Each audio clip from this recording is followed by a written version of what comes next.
तो दोस्तों आज मैं एक्सप्लेन करने वाला हूँ एक बहुत ही बढ़िया हॉरर सुपरनैचुरल मूवी को जिसका नाम है पे द गोस्ट। इस मूवी के अंदर मेन स्टार कास्ट के अंदर है निकोलस केज, तो मूवी तो बेहतरीन होने ही वाली है। इस मूवी को डायरेक्ट किया है यूलाई ईडल ने और ये जो मूवी है वो पे द गोस्ट नाम की ही एक शॉर्ट स्टोरी से इंस्पायर्ड है। मूवी देखने में काफी इंटरेस्टिंग है, आपको देखने में काफी मजा आएगा। चलिए अब बिना किसी देरी के चलते हैं सीधा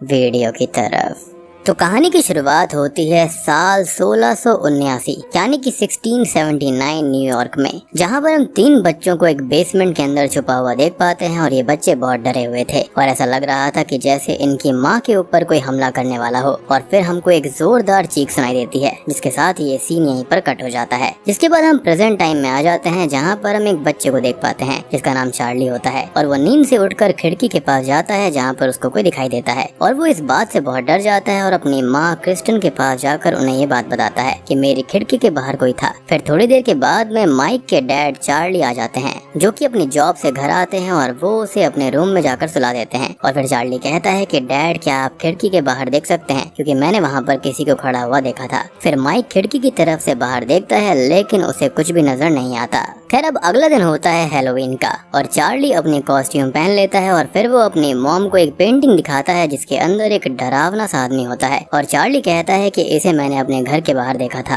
अब फिर शाम को चार्ली अपनी मदर के साथ में ट्रिक और ट्रीट करने के लिए जाता है और उसे घर के ऊपर एक गिद्ध यानी कि वल्चर नजर आता है जो कि देखने में बहुत ही अजीब सा लग रहा था, लेकिन उसकी माँ को ये गिद्ध नजर नहीं आता। खैर अब माइक अपनी जॉब से लेट आता है तो वो चार्ली और क्रिस्टन का घर के बाहर ही इंतजार कर रहा होता है और अपने डैड को देखकर चार्ली बहुत खुश होता है। और फिर माइक चार्ली को हैलोवीन परेड के लिए ले जाता है लेकिन क्रिस्टन उसे वहाँ जाने से मना कर देती है और फिर वो दोनों परेड में पहुँच भी जाते हैं, यानी कि माइक ने अपनी पत्नी की बात नहीं सुनी थी। खैर अब चार्ली वहाँ पर एक गोस्ट को कैमरा में देखता है और फिर थोड़ी ही देर के बाद में उसको वही गिद्ध यानी कि वल्चर नजर आता है और फिर वो अपने डैड माइक से कहता है कि डैड कैन वी पे द गोस्ट, लेकिन माइक को ये बात समझ में नहीं आती और चार्ली अचानक से ही गायब हो जाता है, जबकि माइक ने उसका हाथ पकड़ा हुआ था, यानी कि वो इंस्टेंटली वहाँ से गायब हो गया था जैसे कि वो थिन एयर में गायब हो गया हो। खैर अब माइक चार्ली को हर जगह पर ढूंढता है लेकिन वो उसको कहीं पर भी नहीं मिलता और फिर एक पुलिस वाला ये कहता है कि क्यों ना तुम अपने बच्चे को घर जाकर ढूंढो, शायद से वो परेड के बाद में वहाँ पर घर चला गया होगा। फिर माइक चार्ली को ढूंढते हुए अपने घर पर भी जाता है लेकिन उसे माइक नहीं मिलता और क्रिस्टन भी माइक पर काफी गुस्सा करती है क्योंकि माइक ने चार्ली को एक भीड़ के अंदर खो दिया था और वो ये कहती है कि तुम अपने बच्चे का भी ध्यान नहीं रख पाए,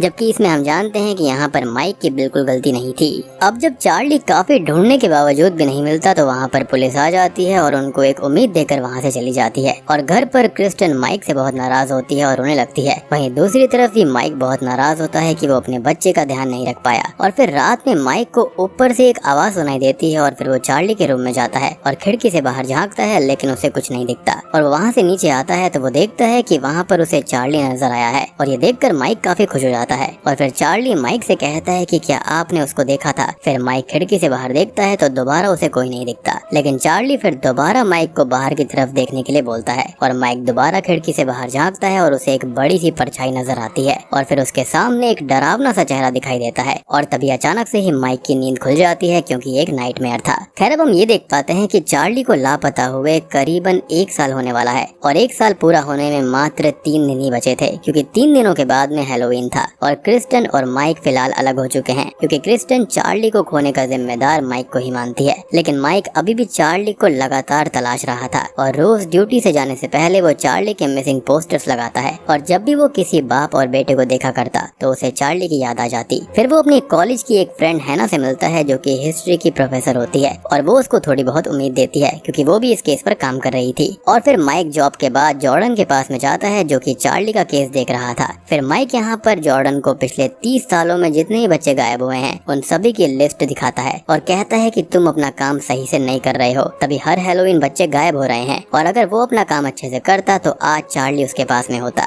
यानी कि बेसिकली यहाँ पर वो पुलिस को कोस रहा था। अब माइक यहाँ पर जब चार्ली के मिसिंग पोस्टर्स को लगा रहा होता है तब उसे एक बस के अंदर चार्ली दिखाई देता है और जब वो उस बस के अंदर चढ़कर देखता है तो उसे कुछ नजर नहीं आता। फिर वो एक दीवार देखता है जिसके बाहर पे द गोस्ट लिखा हुआ था और फिर उसको याद आता है कि चार्ली ने भी गायब होने से पहले यही बात कही थी। और फिर माइक उस बिल्डिंग के बेसमेंट में घुस जाता है जहाँ पर ढेर सारे भिखारी लोग रहा करते थे। फिर वो उनसे दीवार पर लिखी हुई बात का मतलब पूछता है, लेकिन उसे कोई कुछ नहीं बताता। फिर वहाँ पर एक ब्लाइंड आदमी आता है और हमको एक चीख सुनाई देती है। और फिर माइक पूछता है कि ये क्या था, तो वो अंधा आदमी ये बोलता है कि मुझे नहीं पता कि ये आवाज हैलोवीन से पहले ही सुनाई देती है। और फिर माइक उस आदमी से पे द गोस्ट का मतलब पूछता है और फिर वो अंधा आदमी उसे उस दीवार के पास में ले जाता है जहाँ पर हर जगह पर पे द गोस्ट लिखा हुआ था। और तभी हम माइक के पीछे एक डरावने भूत को भी देख पाते हैं जो कि तुरंत ही गायब हो जाता है। यानी कि यहाँ पर ये सारी की सारी चीजें सुपरनैचुरल हो रही थी। और फिर माइक यहाँ पर क्रिस्टन के पास में जाता है और उससे बात करने की कोशिश करता है और क्रिस्टन माइक की बात मान जाती है और वो दोनों एक रेस्टोरेंट में पहुंच जाते हैं। फिर माइक उसे उसी दीवार के बारे में बताता है जहाँ पर पूरी दीवार के ऊपर पे द गोस्ट लिखा हुआ था, जो कि चार्ली ने भी गायब होने से पहले कहा था।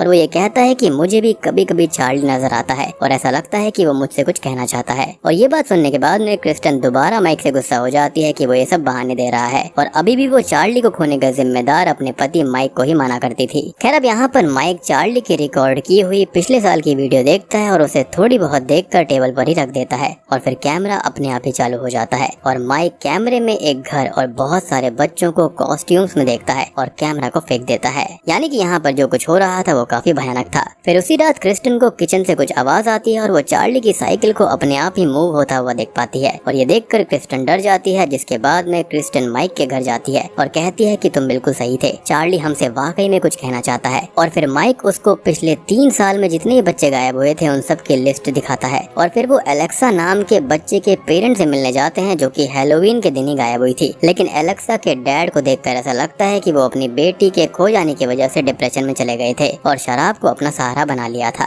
फिर एलेक्सा के डैड बताते हैं कि उसने भी गायब होने से पहले सेम बात यानी कि पे द गोस्ट ही बोला था और एलेक्सा के डैड को भी 1 साल तक वो दिखाई देती थी और उसकी आवाजें सुनाई दिया करती थी, लेकिन उसके बाद में एलेक्सा उनको दिखना बंद हो गई। खैर अब ये सारी बातें माइक जॉर्डन को बताता है और कहता है कि ये सब बच्चे बहुत अजीब तरीके से गायब हुए हैं, लेकिन जॉर्डन उसकी बात पर कोई ध्यान नहीं देता। लेकिन फिर भी वो उन बच्चों की लिस्ट चेक करता है जिसके अंदर मिया और पाब्लो नाम के बच्चे उसी दिन मिसिंग हुए थे जिस दिन चार्ली गायब हुआ था। यानी कि यहाँ पर सीन खाली चार्ली का नहीं बल्कि और 2 बच्चों का भी था। फिर माइक क्रिस्टन को घर छोड़ने जाता है, लेकिन इस बार क्रिस्टन माइक से अच्छे से बात करती है और उसको डिनर के लिए पूछती है, तो फिर माइक भी वहाँ पर रुक जाता है। और फिर जॉर्डन मिया नाम की बच्ची के बारे में पूछने के लिए एक रेस्टोरेंट में घुस जाता है क्योंकि वहाँ पर मिया की मॉम काम किया करती थी। उनको लगता है कि मिया मिल चुकी है, लेकिन जॉर्डन उनसे उस रात की बात करने आया था जिस रात मिया गायब हुई थी। फिर मिया की मॉम बताती है कि अभी कुछ दिनों पहले ही मुझे मिया दिखाई दी थी और उसकी आवाज भी मुझे सुनाई दे रही थी। वो कह रही थी कि मॉम मुझे इस गोस्ट से बचा लो। और तभी रेस्टोरेंट में अचानक से ही आग लग जाती है और मिया की मॉम की तरफ बढ़ने लगती है। अब दूसरी तरफ क्रिस्टन के घर पर जब माइक डिनर कर रहा होता है तो वहाँ पर अचानक से ही लाइट चली जाती है और जब वो खिड़की के बाहर देखता है तो उसे 3 बच्चे अजीब सी कॉस्ट्यूम में नजर आते हैं जिन्होंने अपना पूरा शरीर ढक रखा था और फिर वो तीनों बच्चे अचानक से ही जल जाते हैं। उसके बाद में उसे रूम में भी कई सारे बच्चे दिखाई देते हैं और वो भी अचानक से ही गायब हो जाते हैं। फिर ये सारी बात माइक क्रिस्टन को बताता है और क्रिस्टन कहती है कि जरूर इस घर में कुछ था जिससे कि वो सभी बच्चे हमसे कुछ कहना चाहते हैं। खैर अब अगली सुबह क्रिस्टन एक साइकिक यानी कि एक औरत को बुलाती है जो कि स्पिरिट से बात कर सकती थी और जब वो चार्ली के रूम में जाती है तो उसे कुछ खास महसूस नहीं होता, लेकिन जैसे ही वो बाहर आती है तो उसे कुछ महसूस होने लगता है और जब वो खिड़की की तरफ जाकर देखती है तो उसे वहाँ पर ढेर सारे बच्चे नजर आते हैं और फिर अचानक से ही खिड़की की तरफ से जोर से हवा आती है और उसको दूर फेंक देती है और फिर ऐसा लग रहा होता है जैसे कि कोई उसका गला घोंट रहा हो और फिर अचानक से ही वो मारी जाती है और उसकी आंख में से धुआं निकल रहा होता है, उसकी बॉडी की स्किन जल गई थी। अब माइक और क्रिस्टन वहाँ पर खड़े होते हैं लेकिन वो बेचारे कुछ भी नहीं कर पाते। तभी वहाँ पर पुलिस आ जाती है और माइक ये सारी बात जॉर्डन को बता देता है, लेकिन जॉर्डन उस पर विश्वास नहीं करता बल्कि उसको ही इन सब का जिम्मेदार मानता है। और फिर रात में क्रिस्टन का टैप अपने आप चलने लगता है और उसके अंदर वही पेंटिंग नजर आती है जो कि चार्ली ने बनाई थी। लेकिन जब क्रिस्टन उस पेंटिंग को ध्यान से देखती है तो उसको दिखाई देता है कि एक बच्चा उस परछाई के पीछे छुपा हुआ है जो कि बिल्कुल चार्ली की ही तरह दिख रहा था। उसके बाद में माइक को भी कुछ आवाज आती है और वो चार्ली के रूम में जाता है और उसे वहाँ पर क्रिस्टन नजर आती है जिसका चेहरा पूरा सफेद पड़ गया था और वो चार्ली की आवाज में कहती है कि यहाँ पर बहुत ठंड है पापा, वो आ रही है, मुझे बचा लो। और यहाँ पर हमको ये नजर आता है कि चार्ली की जो स्पिरिट होती है या फिर जो चार्ली होता है वो अपनी मॉम के जरिए अपने आप को ही बचाने के लिए कह रहा था। खैर अब माइक देखता है कि क्रिस्टन चाकू लेकर अपने ही हाथ को काट रही है और माइक उसको रोकता है, लेकिन क्रिस्टन तभी बेहोश हो जाती है। जब उसको होश आता है तो उसे कुछ भी याद नहीं होता, लेकिन उसके हाथ पर एक साइन बन गया था, यानी कि ये भी कोई सिग्नल होता है। अब ये दोनों ही साइन के बारे में जानने के लिए हैना के पास में आते हैं और हैना उन्हें उस साइन से जुड़ी हुई एक कहानी के बारे में बताती है, जिसके अंदर हैलोवीन की रात में एक सेल्टिक और पूजा करने वाली एक आयरिश औरत को उन लोगों ने मार दिया था, यानी कि आसपास के इलाके वालों ने, और उसके तीनों मासूम बच्चों को जिंदा जला दिया गया। यानी कि जो शुरुआत का सीन था वो यही था, और इनकी मॉम को ही मारने वो लोग आ रहे थे, यानी कि आसपास के लोग। और ये सारी चीजें न्यूयॉर्क में 1679 को हुई थी, यानी कि स्टार्टिंग का सीन बिल्कुल यही है। खैर उस औरत का मरने से पहले ये कहना था कि वो हर साल हैलोवीन की रात पर आएगी और इस चीज का बदला लेगी, और हर साल वो अपने साथ 3 बच्चे को लेकर जाएगी। और न्यूयॉर्क में जहाँ ये सब हुआ था वहाँ अभी भी कुछ आयरिश लोग रहते थे और वो सेल्टिक रूप में हैलोवीन सेलिब्रेट किया करते। खैर अब हमें उसी साइकिक को दिखाया जाता है जो कि माइक के घर में मारी गई थी, और पोस्टमार्टम रिपोर्ट से ये पता चलता है कि उसकी पूरी बॉडी अंदर से जल चुकी थी। और ये बात जॉर्डन को काफी अजीब लगती है कि कोई अंदर से ऐसे कैसे जल सकता है। फिर यहाँ पर माइक उस कम्युनिटी वालों के पास में जाता है, यानी कि आयरिश लोगों के पास में, और देखता है कि वो लोग भूतों के लिए एक गाना गा रहे होते हैं और बच्चे डॉल्स को आग में फेंक रहे थे ताकि वो भूत उन बच्चों को अपने साथ ना लेकर जाए। और फिर वहाँ पर वो औरत के पास में जाते हैं जो कि स्कूल टीचर होती है, और फिर वो दोनों उस औरत को चार्ली के गायब होने के बारे में बताते हैं और सेल्टिक गॉड के सिंबल के बारे में पूछते हैं। फिर वो औरत उन्हें एक रिंग दिखाती है जिसके अंदर वो उनसे कहती है कि ये लेफ्ट वाला मून मेडन को दर्शाता है और राइट वाला क्रोन को, यानी कि गोस्ट को माना जाता है। और वो लेडी जो कि कई सालों पहले मारी गई थी, उसकी स्पिरिट यानी कि उसका भूत यहाँ पर आता है और बच्चों को उस तरफ ले जाता है, क्योंकि हैलोवीन की आधी रात को हमारी दुनिया और भूतों की दुनिया की बाउंड्री खुल जाती है, यानी ये काफी फाइन लाइन वहाँ पर होती है जिससे कि यहाँ पर वो औरत आ सकती है, यानी कि उसकी स्पिरिट। वो बताती है कि इस साल गायब हुए बच्चे ही वापस आ सकते हैं और वो बाउंड्री बंद होने से पहले, क्योंकि यहाँ पर जो बच्चे गायब हुए हैं वो 1 साल के अंदर ही वापस लौट सकते हैं।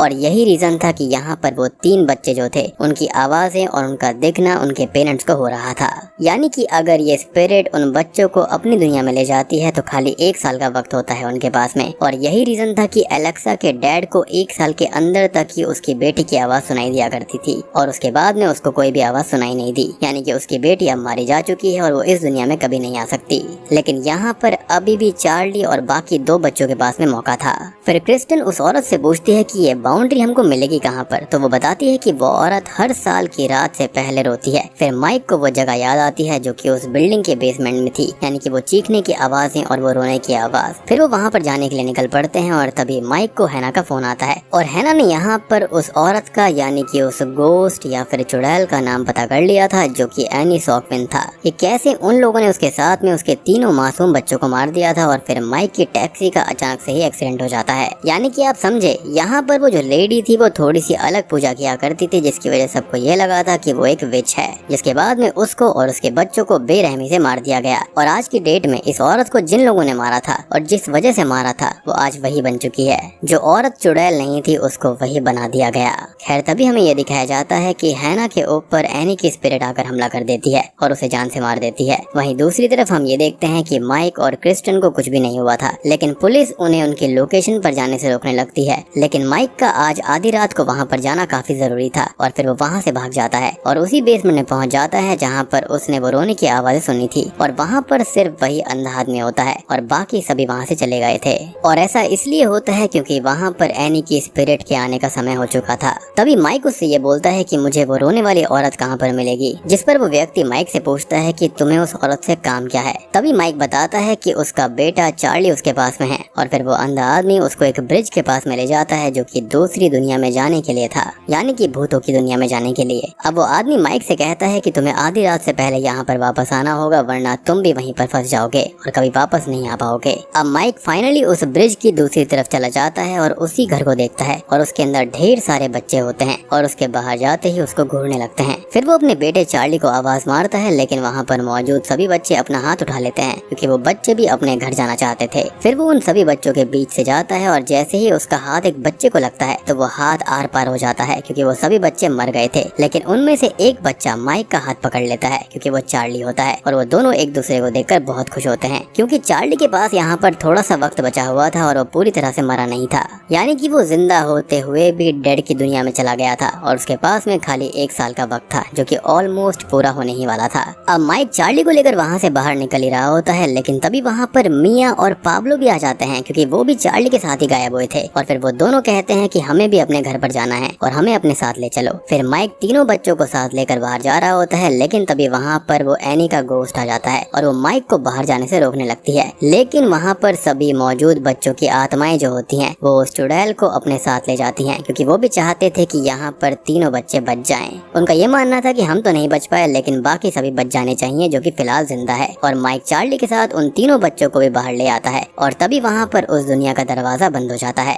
अब जब चार्ली घर पर आता है तो क्रिस्टन ये सब देखकर बहुत खुश होती है और चार्ली भी उनको देखकर बहुत खुश था, लेकिन फिलहाल वो सारी चीजें भूल गया था और उसे बस पिछले साल के हैलोवीन के बारे में ही पता था जब वो खो गया था और ऐसा लग रहा था कि वो बस कुछ घंटों के लिए ही खोया था। लेकिन माइक ने अपने बच्चे चार्ली को उस चुड़ैल से बचा लिया था और साथ ही साथ यहाँ पर मिया और पाब्लो भी अपने घर चले जाते हैं। लेकिन कहानी यहाँ पर खत्म नहीं होती, क्योंकि तभी हम ये नोटिस कर पाते हैं कि वहाँ पर एक और गिद्ध होता है जो कि हवा में उड़ रहा होता है, यानी कि ये जो एनी की स्पिरिट थी वो खत्म नहीं हुई थी। जिसके तुरंत ही बाद हम एक मिड क्रेडिट सीन को देख पाते हैं जहाँ पर हमें हैना की डेड बॉडी दिखाई जाती है, लेकिन तभी अचानक से ही उसकी आंख खुल जाती है जिसके आसपास 3 गिद्ध होते हैं और वो यहाँ पर पजेस हो गई थी, यानी कि एनी की स्पिरिट ने यहाँ पर हैना को पजेस कर लिया था। और बूम, इसी के साथ में ये मूवी यहीं पर खत्म हो जाती है।